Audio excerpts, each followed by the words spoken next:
Weh, sikit dia. Woi, woi, woi. Woi.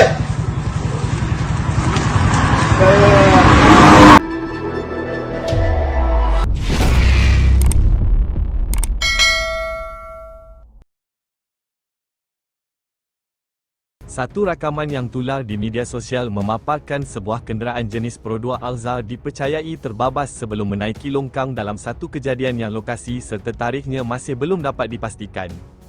Berdasarkan maklumat yang dikongsikan oleh orang awam, pemandu kenderaan berkenaan didakwa berada di bawah pengaruh vape yang dikenali sebagai piau-piau ketika kejadian berlaku.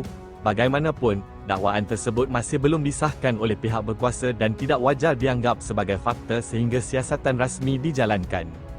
Setakat ini, tiada kenyataan rasmi dikeluarkan mengenai punca sebenar insiden berkenaan.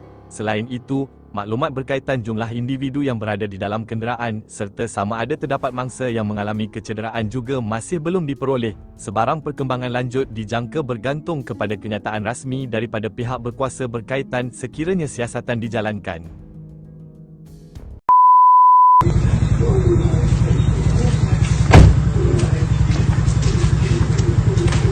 Weh, sikit dia. Woi, woi, woi. Woi.